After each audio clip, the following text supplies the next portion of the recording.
today we're here with Not Levi and Yes Lucid. Can you guys introduce yourselves? Yeah, so I'm Yes Lucid, the owner of the channel Yes Lucid, and Not Levi here is my, I suppose, partner. We work together in making the videos. He's kind of like the sidekick. Hello. I work on everything from video editing to build designing inside the videos. I also help a lot in the storyline and also other aspects. Okay, so your videos are really highly edited, and this is the second time I'm asking this because this is take 2 of the podcast. But why do you edit the way you do? Well, basically it's to stand out. So you have most YouTube creators, at least in the Minecraft scene, that edit at a given level. We'll say it's a 5 in terms of the amount of editing. And then you have people like Ryan Trahan who go for an authentic style, which is like a 1. Not saying the editing's bad, but it's just minimal. So, and then mine I'd say is about a 9 because there's a lot of editing. So what I'm saying here is just swaying away from the normal and being a bit more unique. That's why I decided to do a lot more editing, because if you do the same style as everyone else, the Minecraft community is very saturated, so you got to do something different. So in my case, I chose to do the 9, which is not 9 out of 10 in terms of quality, but 9 out of 10 in terms of the amount of editing. It's just where I chose to go. The reason I chose to do lots of editing is to stand out. Have you always been making super highly edited videos from day 1, like on the channel? No, you can see on my channel the first video, which was 2 years ago, I think. It was a lot less editing in general, but as I sort of progressed, I realized that the more editing I did typically resulted in more views. But as I'm now still improving, I'm realizing that the amount of editing doesn't equate to views. I thought if I add more and more editing, the more editing equals more views and more retention, but I'm now realizing it's not. The editing has to tell a story, so it's more targeted editing as opposed to just editing for the sake of editing. Yeah, I think, Lucid, you did a lot of Fortnite montages back in the day, and I think that's where he first gained his high editing, high pace style, and I think that's where it stemmed from. And I think the idea that coming from a place where everything's high edited and also mixing it with a new niche is what made his editing style so unique. Yeah, like another YouTuber, for example, is Zenith. He used to do Fortnite montages, and now he's getting millions of views because he has his unique style from that content. Your editing, it seems like it takes a lot of effort. How much time do you think you spend on each video just doing the editing alone? The editing, I'd say a few hundred hours. It's about, the ratio is about 1 to 7 in terms of I record for the 1 part and then I edit for the other 7 parts. So editing normally takes a lot longer than recording itself. So yeah, I'd say each video maybe a few hundred hours of editing. A lot of work. You used to post shorter videos like 10, 20 minutes, but now I see you posting longer videos that are like 1 hour or more than that. Why did you start doing that? Well, the shorter videos, it took me, I'd say 3 months to post a 20-minute shorter video. And the shorter videos typically have an RPM of 2.5 USD on an average 15-minute Minecraft video, which means $2.50 for every 1,000 views. But on the longer videos, for example, which my newest video was 1.5 hours, but I'm working on 4-hour videos now, which seems pretty long, but if you look at the RPM, it's $40 for every 1,000 views, which is quite a lot. When you get 1 million views, that's an average salary almost. So basically, it's also to engage them with the story. So what I'm doing the same amount of editing, but dragged out for 4 hours. So per minute, there'll be a lot less editing. So the reason I'm doing longer videos now is, for 1, to focus on story more, which is very important in any aspect of life, being able to tell a story. For 2, it's for the RPM. It means getting 10,000 views is now, if I get 10,000 views with the new sort of style, that gives me the same amount of money as getting 200,000 views on the old style, which is just crazy to me. And I think with the longer videos, you can build up characters more. So we saw in Lucid's older style, like with the illegal block video, that he did an emotion change throughout the video, and that video, it felt too short. It felt almost like you didn't kind of grow up with the storyline, grow up in like a loose context, but as in you didn't fully engage with it.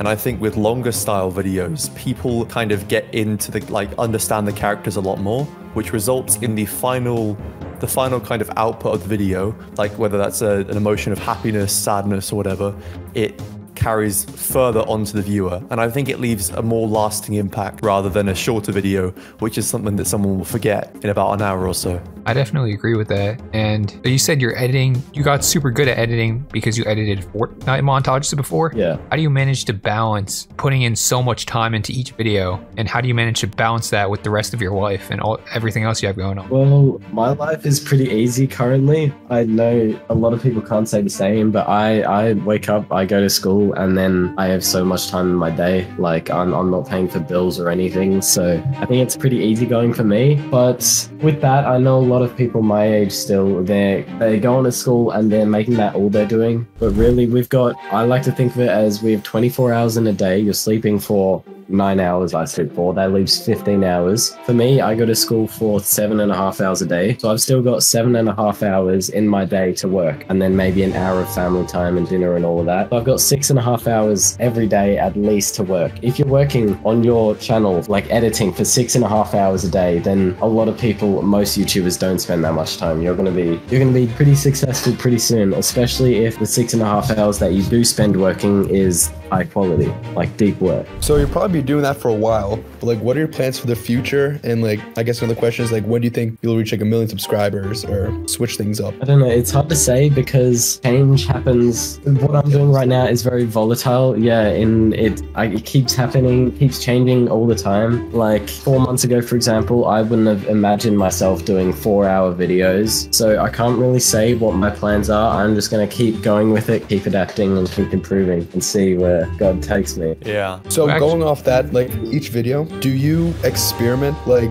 with what works, or do you go like second by second and like do it a very specific way? What do you mean by going second by second? For the videos you plan, like do you have like an exact script that you follow that like shows success? Or do yeah, I see you, what you mean. Yeah. For me, I think the best way, at least for me, is to just go for it. Just go with the flow, I guess. You learn a lot by doing it that way and just being spontaneous, which I suppose I do. I still storyboard and get a general idea of what I'm doing for the video, but the rest is just up to my creativity and Levi's creativity. He helps a lot. Hello. Yeah. For the most part, at least. How do you two guys meet each other?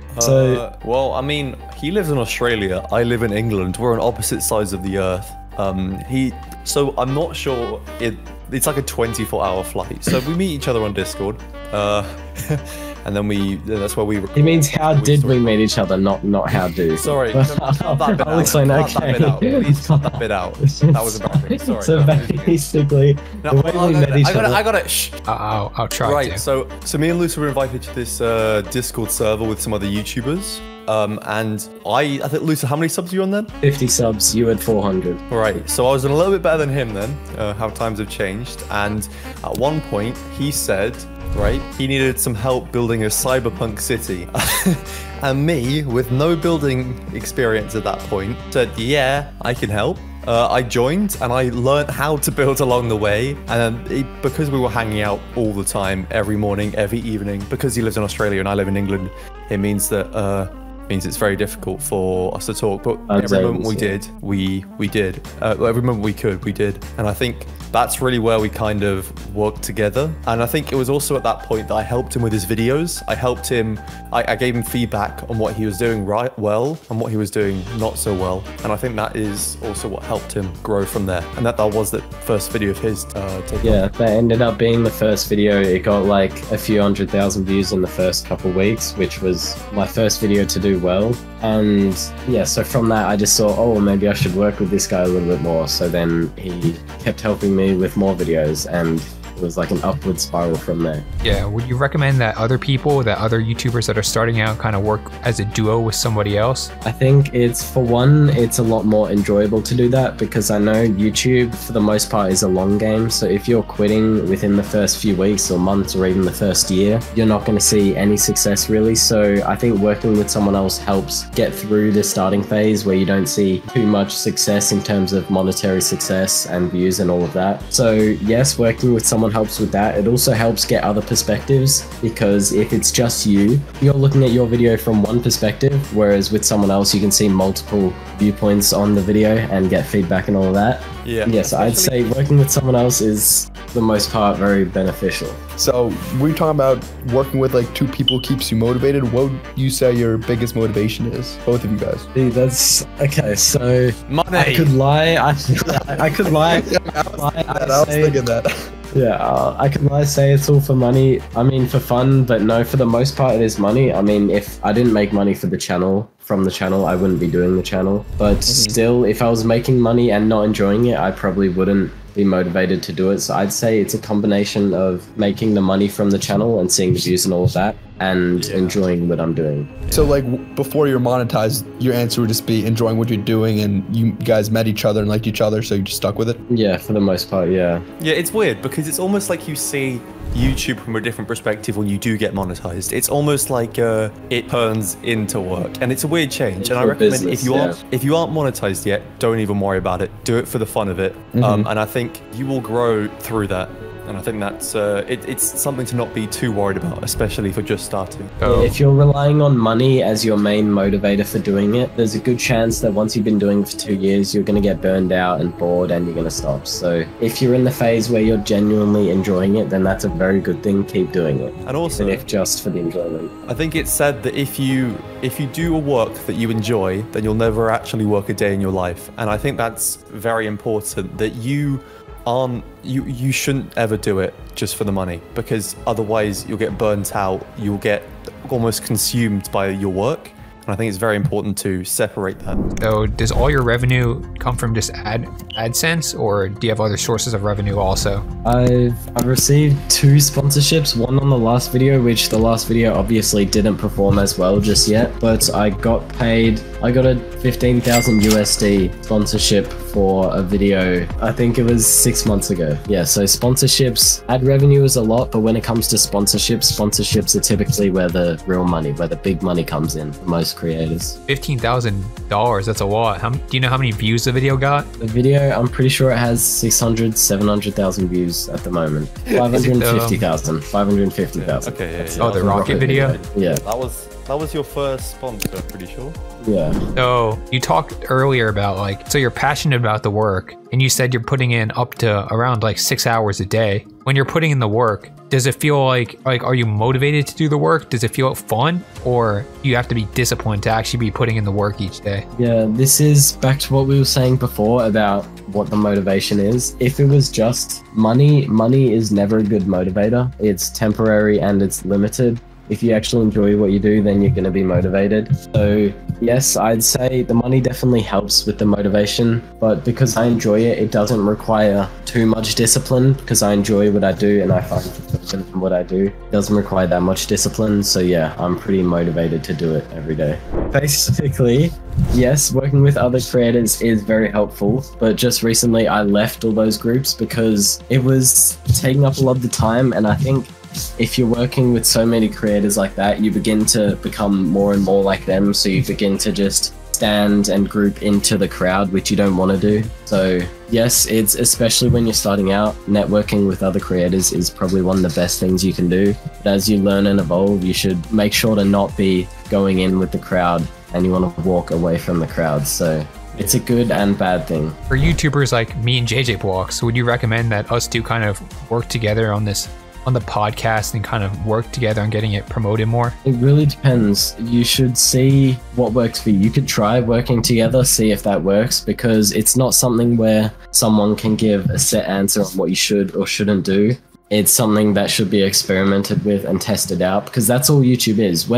Back to Ryan Trahan, when he started out, he wasn't like, oh, I have this set formula and this formula of using this personality is going to work. He had no clue whether it'd get views or not. He just experimented and grew and eventually started getting views. What else makes a hook so good, and what else allows you to keep the viewers during the hook, other than just how unique it is? Okay, it depends on the niche, as I've said, but there's a lot of different strategies and there's no one for all strategy. But some of the biggest things are, one, I've said this a lot and I'll say it again, story applies to anything really. You got to engage them with something, because a video after all is just you're showing the viewer something, you're telling the viewer something. So yeah, for one, story. For two, it would be curiosity and creating a curiosity gap. So you've got the title and the thumbnail. Viewers click on it because of curiosity. They're curious to see the video or what you do in the video, what you show. So if you fill that curiosity enough, but then still leave some stuff open, then that creates a curiosity gap where the viewers have to keep watching the video to fill that curiosity. So I'd say 1, story, 2, curiosity, and 3, excitement, which also goes into curiosity. You're gonna make them excited to keep watching the video. What is an example of curiosity? What do you mean exactly by that? So, okay, I'm gonna get up a video of mine, for example. The illegal block video, which is, I think, one of my best performing videos.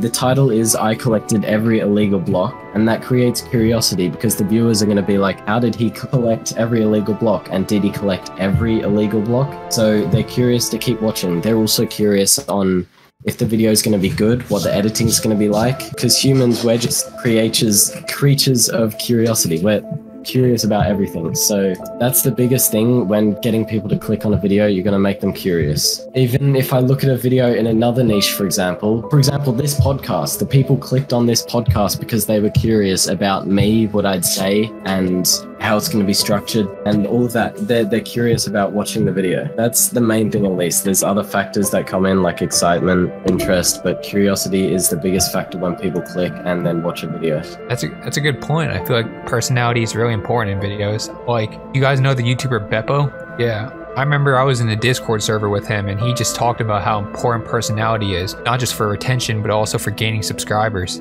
Yeah, because personality is normally what sets you apart from all the other creators, because everyone has a unique personality. So that's the biggest thing to set you apart from the thousands, tens, hundreds of thousands of other creators in the niche. I covered most of the questions that I wanted to cover. What about you, JJ Blocks? Do you have any other final kind of remarks? I mean, I've just been sitting here listening and learning, but I think I got mostly everything that I get out of this. And I kind of asked this to almost every creator that I get on the podcast. Well, I've only gotten one on the podcast so far, but so everyone that's still every creator though. Yeah. I mean, you're not wrong. Yeah, but who do you want to see on the podcast next? Oh, interesting. Okay, that's interesting. What are you looking for? Any niche or in the Minecraft niche, or what niche are you talking about? So the podcast here is mostly focused on like business and entrepreneurship and a little bit of finance too. Yeah.